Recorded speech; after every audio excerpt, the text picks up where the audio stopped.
You know that feeling when you pull like a fresh pair of underwear straight out of the dryer? Oh, yeah, it's the best. Right. They're perfectly warm, they smell like a spring meadow, and putting them on just feels like this little undeniable luxury. It really is. It feels like a small win in the middle of a busy week. You feel clean, refreshed, and ready to go. Exactly. But I have some bad news. That crisp, fresh feeling you're wrapping yourself in, Mm. it is actually a chemical trap. A really pervasive one, yeah. So today, we are doing a deep dive. We are cracking open dermatological guidelines, NHS vulvar care protocols, and honestly, some pretty heavy-duty laundry science manuals. Which is quite the combination. It is. Because our mission today is to reveal why your washing machine is secretly wreaking havoc on your body's most sensitive skin. We're investigating the invisible world of trace chemical residues left on your undergarments from incomplete washing.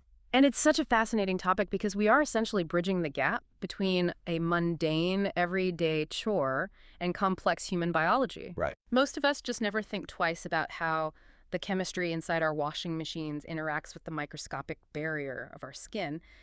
But the connection is profound, and for a lot of people, it's the hidden cause of a lot of silent suffering. Yeah, I think we all just assume that doing laundry is this closed, perfect loop. Huh. You know, the clothes go in, the soap goes in, the water aggressively swishes it all around, and then it just entirely rinses away. That's the dream. Dirt is gone, soap is gone. Mm-hmm.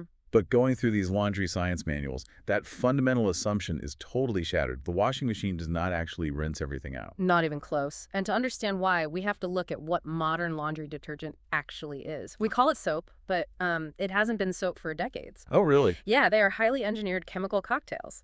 After a wash cycle, millions of detergent molecules remain absorbed. Wait, adsorbed Yeah. with a D. Yes, adsorbed with a D, meaning they adhere tightly to the surface of the textile threads. Wow.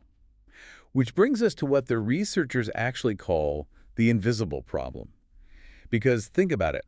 Your clothes are touching your skin for 16 to 24 hours a day. Depending on if you count your bed sheets, yeah. Right. You are practically never not touching a laundered fabric. So if those chemicals are clinging to the threads, they are intimately clinging to you. And there are three main reasons this residue gets left behind. Yeah, and the first one is surprisingly common. It really caught me off guard. Yeah. The first one is simply overdosing. It's the #1 cause of residue, mostly because people just dose their detergent by eye. We've all done it. We pour the cup until it looks like a good sudsy amount. Right, because the human brain tends to think, well, my clothes are extra sweaty today, I'll add a generous splash, just be safe. We equate more bubbles with more clean. Okay, let's unpack this. Okay. Because I can hear the pushback right now. What if I'm being incredibly responsible? Like, let's say I use the plastic measuring cup provided by the detergent manufacturer, and I fill it exactly to the recommended line. Shouldn't I be totally safe? You would think so, but what's fascinating here is that measuring cups are intentionally calibrated by the manufacturers for maximum soiling. Maximum soiling. Yes, they are giving you the measurement required to clean a load of laundry covered in heavy industrial grease or thick mud. Oh, wow. So for a normal load of lightly worn office clothes or just a typical pair of daily underwear, that recommended line on the cup is a massive overdose. You're kidding. So the line on the cup is practically a scam. I mean, it is a brilliant piece of marketing disguised as a helpful tool. By encouraging you to use the maximum amount of detergent for every single load, two things happen. Okay. First, it completely guarantees that excess detergent will be left embedded in the fibers because the water volume literally cannot dissolve at all. Right. And second, not coincidentally, it guarantees you will empty that bottle and buy your next round of detergent that much faster. That is wild. I was calculating this in my head while prepping, and the amount of money consumers waste and just the sheer volume of excess chemicals we are dumping onto our fabrics is staggering. It really is. So that's overdosing. The second cause of residue is insufficient rinsing.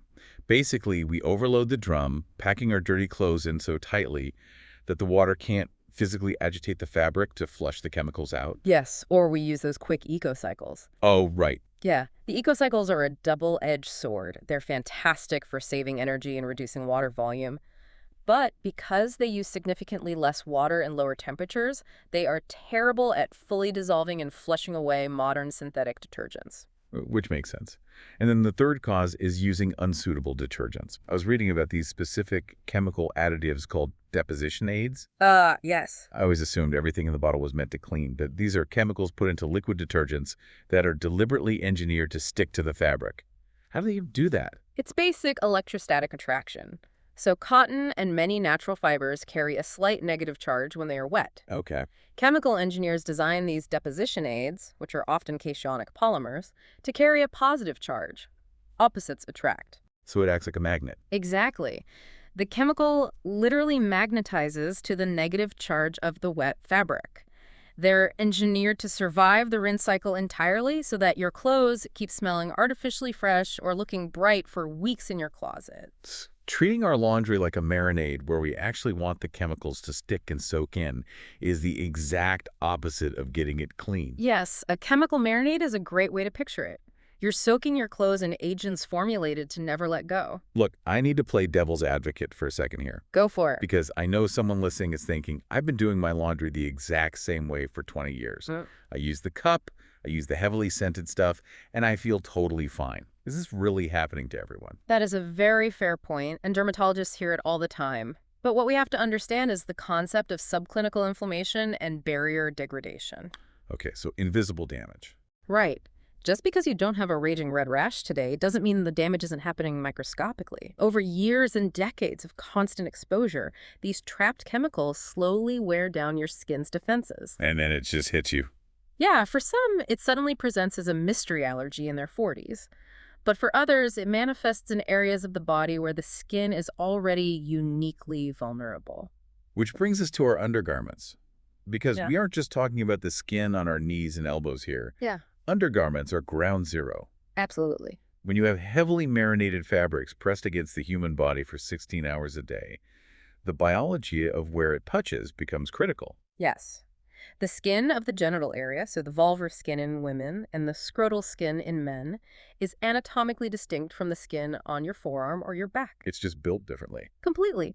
The outermost layer of the skin, the stratum corneum, is significantly thinner in these intimate areas. It has highly increased blood flow, a high concentration of hair follicles, and a highly reduced barrier function. The NHS protocols actually refer to it as being far more permeable, meaning the tissue down there is practically built to absorb whatever it touches rather than repel it. Exactly. So an amount of chemical residue that might just cause a mild, unnoticeable dryness on your shoulder Right. can cause acute, persistent inflammation in your intimate areas. And to understand the mechanism of that damage, we have to talk about the acid mantle. Right. Let's break that down. What exactly is the acid mantle? So your skin has a natural, invisible protective film made of a mixture of sebum, which are your natural oils, and sweat. Okay. This film sits at a slightly acidic pH, usually around 4.5 to 5.5. That acidity is vital because it acts as a hostile environment to bad bacteria and yeast, keeping your microbiome perfectly balanced. Why they- But laundry detergents are inherently highly alkaline. They have to be to cut through grease. So when these alkaline detergent residues are trapped in our underwear and they're in constant contact with our skin, they are just nuking that protective acidic layer. They strip it right off, and the consequences are intense. We're talking about severe contact dermatitis, micro tears in the delicate skin, and a completely compromised microbiome. Which leads to some pretty awful stuff. Yeah. The dermatological guidelines point out that this invisible residue is a major yet frequently overlooked trigger for long-term painful conditions. Take vulval lichen sclerosis, or LS, for example. I was reading about that. It's a chronic inflammatory skin condition that can cause parts of the vulva to intensely itch, scar, or even fuse together. And from what I read in the deep dive sources, while LS has underlying genetic or autoimmune factors, any continuous friction or chemical damage to the skin barrier acts as a massive trigger for flare-ups. Yes, exactly. And the same mechanism applies to chronic yeast infections, bacterial vaginosis, or recurring fungal infections in men. Like jock itch. Exactly. So Hmm. many men suffer from what they assume is just stubborn jock itch. They think it's their own fault for sweating. But in reality, the micro damage from the highly alkaline detergent residue is destroying their acid mantle, which creates the perfect defenseless environment for the fungus to take hold and thrive in the first place. It creates a totally vicious cycle. Yeah. And it gets dramatically worse when we introduce what the medical sources call the sweat trigger. Yes. This is crucial. Think about going to the gym. When you sweat, the moisture from your body acts as a solvent. It literally dissolves and reactivates the dormant, dried chemical residues trapped in the fabric of your underwear. And this happens precisely at the moment your pores are opening up to cool your body down. Right. And your blood flow to the skin is at its absolute peak. So putting on clean underwear before a heavy workout is essentially like pressing a chemical sponge directly into our open pores. That is a perfect analogy. The sweat is the delivery system. And if we connect this to the bigger picture, this completely reframes how we look at daily hygiene and medical diagnostics. Well, chronic intimate itching or burning is so frequently misdiagnosed in clinics. A patient will go to the doctor, and the immediate assumption is that it's caused by heat or poor gym hygiene or wearing tight leggings. Right, they blame the workout clothes. Exactly. So the doctor prescribes antifungal creams or harsh steroid ointments. But the treatment fails. Or the rash comes right back 2 weeks later. Because the true culprit, that chemical irritant acting as a time-release sponge, is being faithfully reapplied to their most sensitive skin every single morning when they put on a fresh pair of underwear. The patient is unknowingly sabotaging their own healing process. It's hiding in plain sight. All right, so we understand the biological vulnerability of intimate skin, and we know how the sweat trigger activates the problem. Now we have to name names. Let's do it. We need to identify the specific chemical enemies hiding in the fabric. What exactly is in this residue that is so biologically damaging?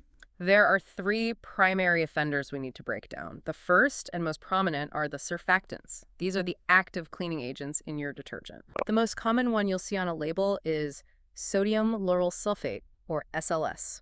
So how does a surfactant actually work? And why does it hurt us? At a molecular level, a surfactant is shaped kind of like a tadpole. It has a head that aggressively loves water and a long tail that aggressively loves oil and grease. Okay, weird, but go on. Right. So in the washing machine, the tail grabs the grease on your clothes, and the head grabs the water, allowing the grease to be pulled away and rinsed out. That makes sense. But remember, your skin's natural protective barrier, that acid mantle we talked about, is made of lipids, natural oils. Oh, I see where this is going. Right. When that surfactant residue is left embedded in your underwear and it presses against your skin, it doesn't know the wash cycle is over. Oh, no. It just keeps doing its job.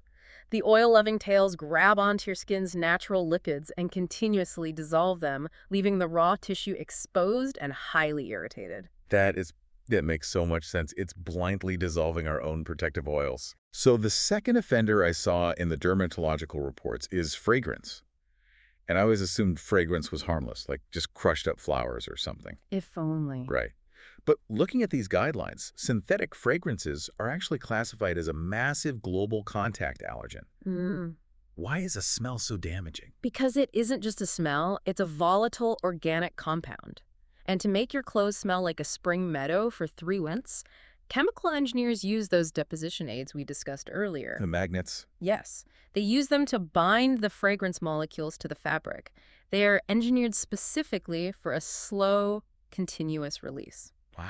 So you have a highly permeable area of sensitive genital skin receiving a sustained, unbroken dose of synthetic chemical perfume for 16 hours straight. The immune system eventually clocks that constant exposure as a foreign invader and unleashes an allergic inflammatory response. And then there is the third culprit, which honestly sounds like science fiction to me. Optical brighteners. Oh, optical brighteners are fascinating and slightly terrifying when you realize what they are. What are they? Well, they do not clean your clothes at all. They have zero hygienic function. They are actually microscopic fluorescent particles designed to embed themselves permanently into the fibers of your fabric. Wait, really? Yes, they absorb invisible UV light and re-emit it as visible blue light. So it's literally an optical illusion to trick our eyes into thinking a yellowing white t-shirt is brilliant and bright. Exactly. But because they are engineered to stay in the fabric permanently and withstand multiple washings, they are in permanent, unending contact with your skin. Unbelievable. But the chemical that really made my jaw drop during the prep for this deep dive is something called methylacethiazolinone. Try saying that 3 times fast.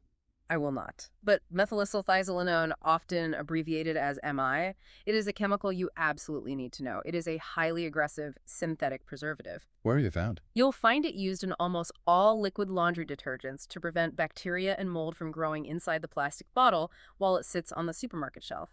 simply because liquid detergents contain a high percentage of water. And it is so highly irritating that the American Contact Dermatitis Society actually named it Allergen of the Year. They did, yes. How does it cause such a severe reaction? MI is what dermatologists call a powerful sensitizer. At a cellular level, when MI penetrates the thin barrier of intimate skin, it binds to proteins in your cells. Okay. Your immune system spots these altered proteins, registers them as dangerous pathogens, and mounts a massive defense. This results in acute inflammation, blistering, and severe itching. Wow. And once you become sensitized to MI, even microscopic trace amounts left on your underwear will trigger a massive flare-up. That is terrifying. And we have to talk about how our own plumbing makes this worse. I Mm. was reading about the hard water multiplier. Depending on where you live, the water coming out of your pipes might literally be locking these chemicals in place. Oh, this is a huge factor. Yeah. Hard water contains high levels of dissolved minerals, primarily calcium and magnesium. When those minerals meet the surfactants in your liquid detergent, a chemical reaction occurs.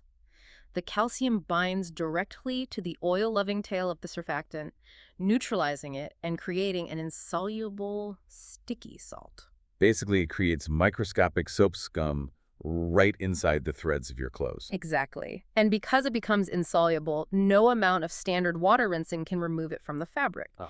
It turns your clothes stiff and scratchy, and that mineral chemical buildup completely alters your skin's pH balance the second you start sweating in it. Here's where it gets really interesting, though, because reading this, my immediate thought was, well, I'm smart. I don't use the blue, heavily scented stuff. I specifically buy the premium liquid detergent that says free and clear or gentle right on the bottle. So I am entirely safe from all this, right? And this raises an important question. It's the crux of the issue, really, because it Yeah. highlights the difference between marketing and science. The marketing on those expensive bottles focuses entirely on the word gentleness. It implies the liquid inside is soft and harmless, but the science of dermatology focuses on a completely different metric: rinsability. Rinsability. Meaning it doesn't matter how gentle it is in the bottle. What matters is how easily it washes away and leaves the fabric. Precisely. Even a heavily marketed baby-safe or gentle liquid detergent can cause severe contact dermatitis if you overdose it or if it reacts with your hard water. Why? Because liquid formulas inherently require strong preservatives like Emma.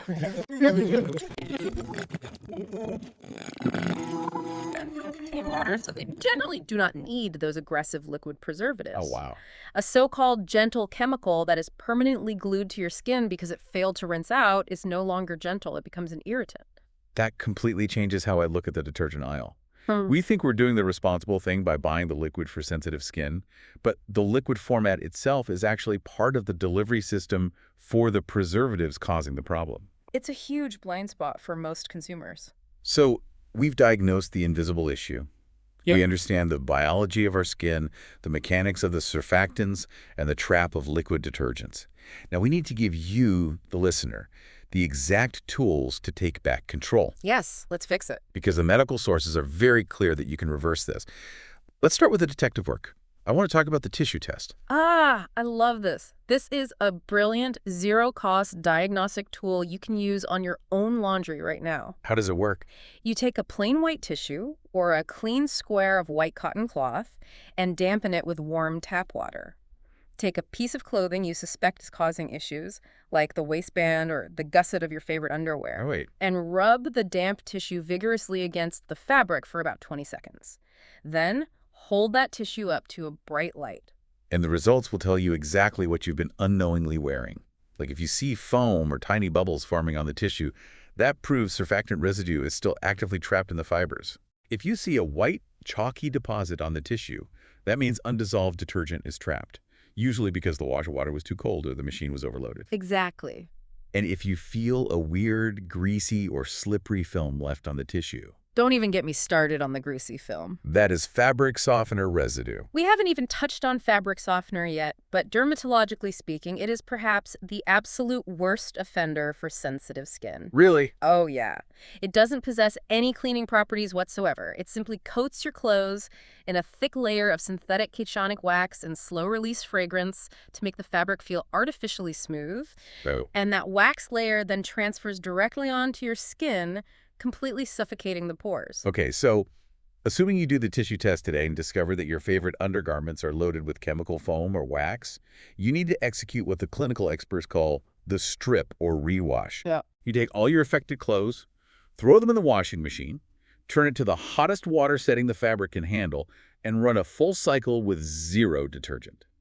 Absolutely none. Just hot water and the clothes. And the sources note a fascinating phenomenon here. If you look through the glass window of your front-loading washing machine during this water-only cycle, you might literally see thick suds foaming up inside the drum. Just from the hot water. Yes, that is the old trapped soap finally being forced out of the fibers. Man, it must be incredibly validating for a patient who has been suffering from unexplained itching to see those suds. It physically proves they weren't crazy. The chemical irritant was hiding in the fabric all along. It's a massive realization for patients. And once you have successfully stripped the old buildup from your clothes, you need to protect them by adopting the new medical standard protocol for sensitive skin. Right, let's lay out that protocol step by step so you can apply it to your next load of laundry. Number 1, dose precisely and ignore the cup. You should be using 1/3 to 1/2 of the amount suggested by the manufacturer's line. Yes. Number 2, ditch the liquid detergents entirely. Switch to a high-quality, fragrance-free powder detergent. This completely eliminates your exposure to aggressive liquid preservatives like methylethiazolinone. Great. Number 3, run a double rinse cycle. Almost all modern machines have an extra rinse button that we usually ignore. Use it every single time, especially for undergarments, towels, and your bedsheets. Definitely. Number 4, never fill the washing machine drum past 2/3 capacity. The clothes desperately need room to physically agitate, and the water needs space to flush entirely through the fibers. And finally, number 5, an absolute ban on fabric softener and dryer sheets. Ban them completely. Yes. If you live in a hard water area and you feel like you need softening, just pour a 1/2 cup of plain white vinegar into the fabric softener compartment instead. Just vinegar. Just vinegar. The mild acidity safely neutralizes alkaline detergent residues and naturally softens the fibers without leaving a wax coating. So what does this all mean?